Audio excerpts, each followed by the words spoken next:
This is section 1.1, the credibility checklist. Now, this is just to see how credible your business is before lenders actually check and you go through the whole application process, right?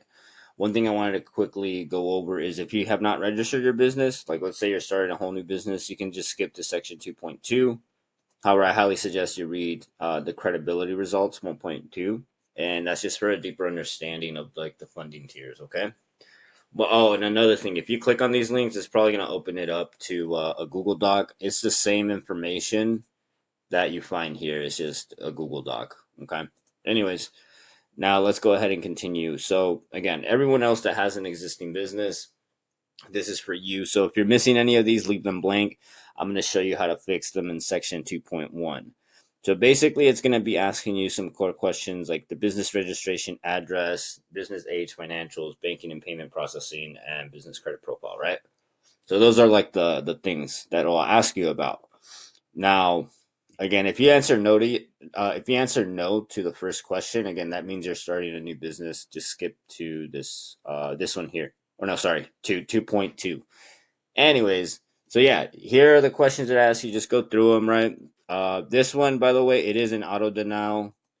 If you have mismatched addresses, and then also this, if you have a virtual address, that also is an auto denial, right? So you want a physical address, a home address, or office is good.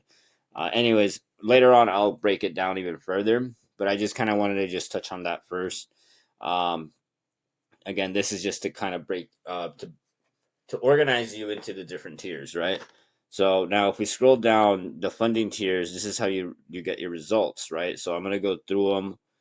Now, once you finish it, oh, and another thing, you can download the actual checklist here, and it is fillable. Okay, but anyways, you can complete this however you want. Eventually, one day I'll have options here for like a survey. But anyways, so funding tiers, tier one, maximum credibility. This is the best for funding. If you answered yes to all questions except for number 5, which is no, I do not have mismatch addresses on my legal docs, then you're tier one, okay? And again, I'm going to be repeating this one a little bit more because it's just the way it's worded, right?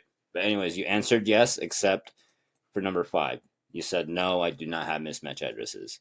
What if I don't have a Duns and Bradstreet number or a DMV number, but everything else is fine? You're still tier one. Tier one students have 3 options. You can go to section 4.3 to start building business credit if you like.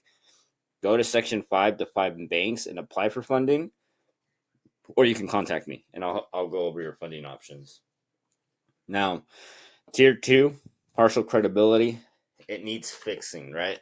So you answered yes to all except question 5 again, right? So no, I do not have mismatch addresses. And then no, I do not have at least 1 year verifiable financials, right? So basically, your business is 2 years old without financials. To fix it, just get 1 year worth of financials, right? So this is the first option. Or the second scenario is you answered yes to all except for number 5. Again, no mismatch addresses. And then your business, is it over 2 years old? No, it's not over 2 years old. So basically, you have a 1 year business with 1 year worth of financials. The fix, you just gotta really wait until you're 2 years in business, right?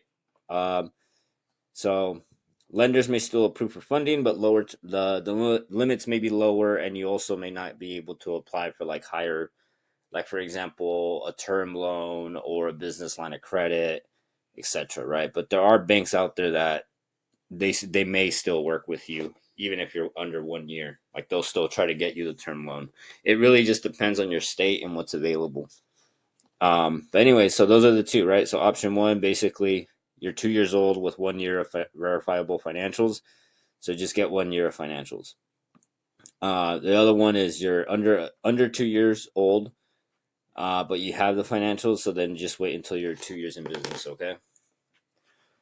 Tier 3, limited credibility, but it's still possible to fund you. It's going to be a lot harder to qualify. You answered yes to all except number 5 again. You do not have mismatched addresses. Question 7, your business isn't over 2 years old. It's under 2 years old, right? And then you do not have 1 year of verifiable financials and you have no DMB. So what can you do? You can still apply for funding if you like, but you're going to see a lot more denials. I highly suggest you wait until tier 2 or tier 1 to do anything. But really, at the end of the day, that's up to you, right? But again, you're gonna see a lot of denials. and also the loan terms and all that might not be the best. Or you consider doing personal funding if you really need the money now, right? So what you can do to fix this, so basically start tracking your revenue and financials, get a DMB number, and really it's just with this one is just waiting. Like, and if you're in tier 2 or tier 3, you're in a really good spot. A lot of this is just waiting until you're old enough, right? And then keeping your books up to date, which is like your tax returns, the profit and loss, etc. Right? Now, tier 4 is high risk. These are all auto denials. It doesn't matter unless you fix these things, right? So basically, these again, this is all auto denials. Okay, so no physical address, right? You answered no to this to question number 4. Basically, you're using a virtual address. It's not like a home or a brick and mortar with a leasing agreement. It's like a virtual address. So, and what I mean by that is like iPostal or any of those like office shares. Like it's okay if it's your home address, and I'll get into it later on as well. Like further break it down. Mismatched business addresses, right? Your addresses are all mismatched, right? They don't have a physical location. You don't have an EIN number. You don't have the business checking, right? And then another thing that can make you an automatic tier 4, right? Uh, is you're just too young for funding, right? You're not going to be able to get like the lines of credit or the term loans, right? So basically, with something, if you're in this position, you're just too young, right? You only answered no to these two questions, so like 6 and 7, right? Then theoretically, as you grow older, you're just gonna go to tier 3, then tier 2, then tier 1. These ones are critical issues, okay? And I'm gonna break them down later as well. Now, lack of verifiable financials, right? You just don't have the financials, and why can that be? Well, it's because you're still new. Like if you're under 1 year, a year old, how are you supposed to have 2 years of worth of financials, right? So something like that, like again, you just kind of have to wait. You're too young, and you like financials, right? So if you're in this position, you're fine. But if you're in this position, these are all auto denials. Okay. So the next steps for a deeper understanding of each tier, go to 1.2. Again, I break it down further. If you're ready to start fixing any gaps, let's say you just want to get it fixed, go to 2.1, right? And then tier 5, this is a completely new business owner, right? And again, if you just chose to continue to read this and watch everything, good for you, man. I mean, for real, you're gonna learn a lot. You're taking it serious, so I'm really excited for you, right? But basically, you can't really qualify for any business funding on your own yet. Consider doing personal credit funding or business cards, right? The business credit cards are gonna be like your entry point, right? But like if you want the term loan, the business line of credit, like with a completely new business, it's just not really realistic to get something like that, right?